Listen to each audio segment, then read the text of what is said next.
the now abandoned RAF Upwood, a former RAF station right from the First World War up until fairly recent times. The American Air Force had dealings with it.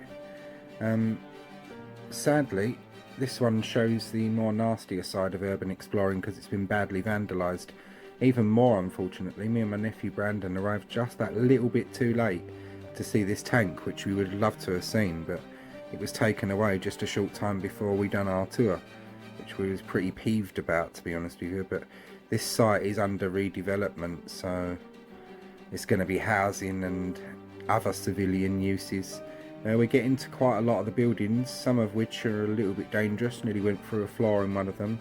But this part is going to be the history section of it, really. So I'll hand you over to my AI reader because it's quite a long description. It's interesting though, there's a lot to this one. The history right from the First World War right up to fairly current times, really. So let me hand you over. Our last picture of the tank. I wanted to include this. This will be included in the first part of the tour video as well, but if this isn't your thing, the description or the history, just move straight on to part 1 and part 2, which will be the tour itself of the site. So let me hand you over.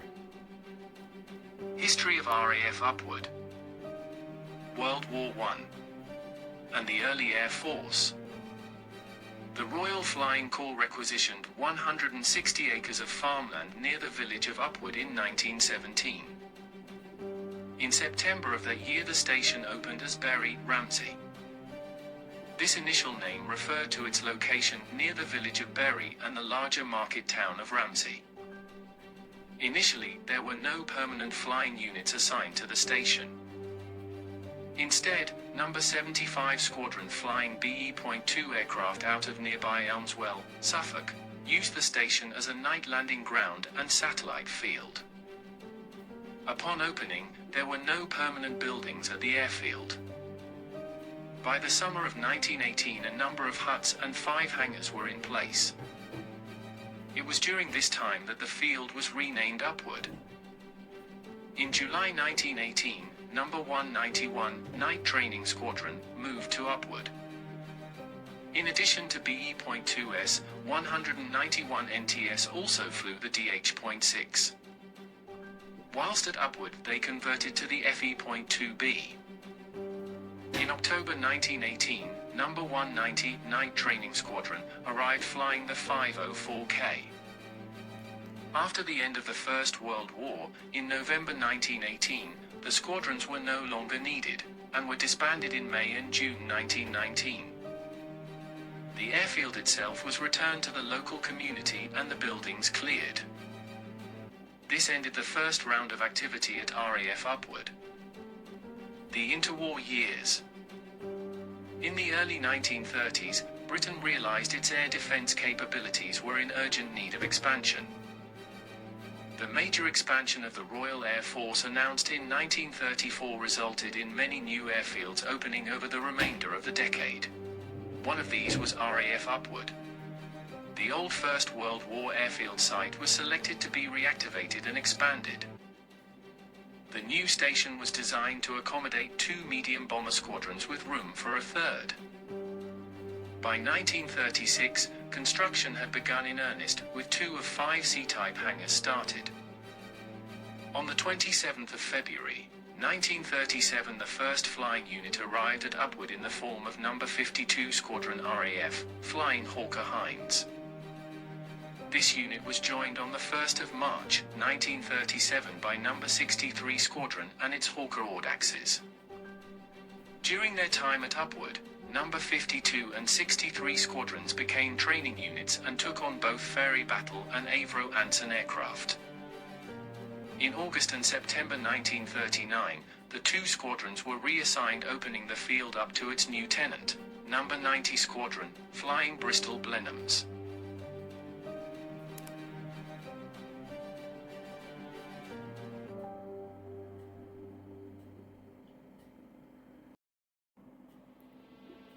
RAF Upwood and its role in the Second World War.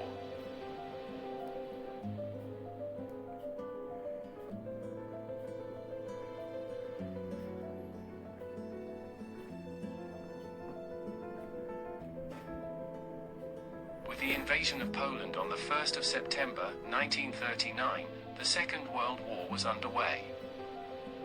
However, No. 90 Squadron spent most of its time in air-to-air firing and bombing practice.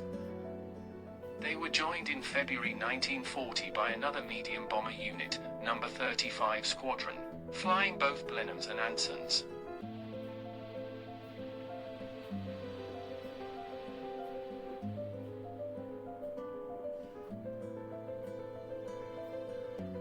Neither of these Upwood squadrons were destined to see frontline combat as, on the 8th of April 1940, they were merged into the new No. 17 Operational Training Unit RAF and tasked with training aircrews. Both squadrons later reformed elsewhere. Although the Upwood units were not taking a direct part in the war, they did see some action. On 2 occasions in 1940 and once in 1942 the airfield was attacked by Luftwaffe aircraft. However, only one person was killed during these raids. On the 1st of February 1941 a German spy, Joseph Jacobs, was captured by farmers after he had parachuted into the area of Ramsey, Huntingdonshire, breaking a leg in the process. He was discovered to have maps of the RAF Upwood area, a code device and almost £500 cash in his possession. Jacobs was sent to London where, after a preliminary interrogation by MI5, he spent several months at Dulwich Hospital. Jacobs was transferred to Camp 020 in April 1941 where he was interrogated by agents of MI5. On August the 4th and 5th, Jacobs was tried by court-martial at the Duke of York's headquarters where he was found guilty of treachery. Jacobs was executed by firing squad at the Tower of London on the 15th of August, 1941, the last man to ever be executed at the Tower of London.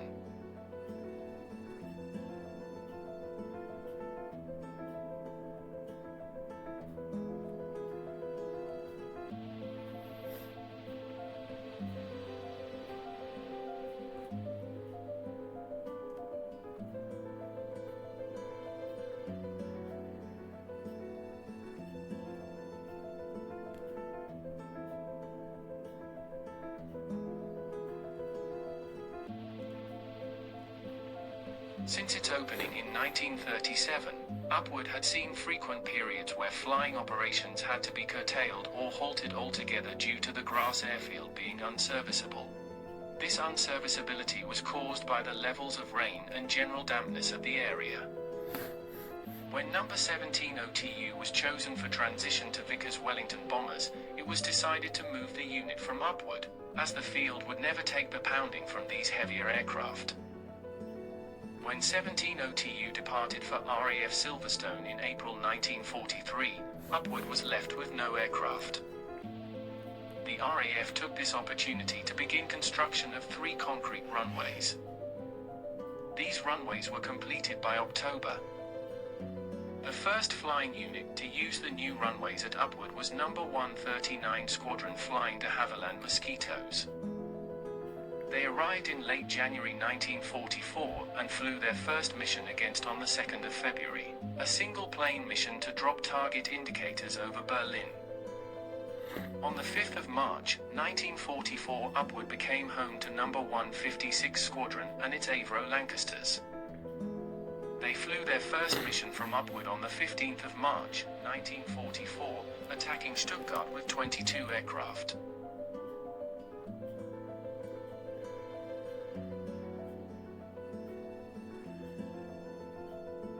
At its wartime peak, the station had a working population of over 2,500 people. A total of 210 aircrew from the 2 squadrons were killed as a result of operations. RAF Upwood. Post-war. Cold War. And to the present. With the end of the Second World War, came a change in missions for the 2 squadrons at Upwood. No. 156 Squadron was tasked with bringing food to the Netherlands in support of Operation Manna. then help repatriate former prisoners of war as part of Operation Exodus. On the 27th of June, 1945, the squadron was moved from Upwood. In place of the departing No. 156 Squadron came No. 105 Squadron, also flying Mosquitoes. Both 105 and 139 squadrons continued flying from RAF Upwood until February 1946. On the 1st of February 1946, No. 139 Squadron moved to RAF Hempswell. On the 4th of February 1946, No. 105 Squadron was disbanded. RAF Upwood and the RAF presence remained active as predominantly a non-flying training facility. It would see various squadrons of the RAF come and go. These various training activities lasted, in one form or another, until the late 1970s. By 1981, the station was again almost dormant, and the RAF left the site for good in 1981. United States Air Force at RAF Upwood. With the end of RAF use of the station in 1981, the United States Air Force was given control of Upwood by the Ministry of Defense. USAF Airmen from RAF Alconbury had been living in the Upwood housing area since the mid-1970s. However, when the 10th Tactical Reconnaissance Wing took over as the host unit in December 1981, it started a whole new round of activity. With the end of the Cold War in 1991, and the phase-down of RAF Alconbury beginning in 1994, the USAF activities at Upwood were curtailed.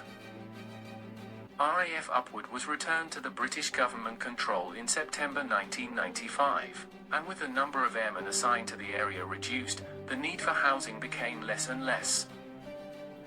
By 2005, the last USAF family moved out of the Upwood housing area and it was returned to the MOD. The medical facilities, however, remain open, albeit in a reduced capacity, as a medical flight until the 16th of January 2007, when the 423rd Medical Squadron was formed. The squadron provided some outpatient medical and dental care for the community. On the 26th of October, 2012, RAF Upwood 423rd MDS closed its door to patients for the last time and merged with its sister station, and became part of RAF Alconbury. Much of the RAF Upwood is unused, closed by the Ministry of Defense in 1994. Most of the station was vacated and the land and buildings sold off to civil ownership. The American Medical Wing was disused as of early 2013, and was demolished over the period of September to October 2015 to make way for private housing. And that will be what happens with most of this site, eventually.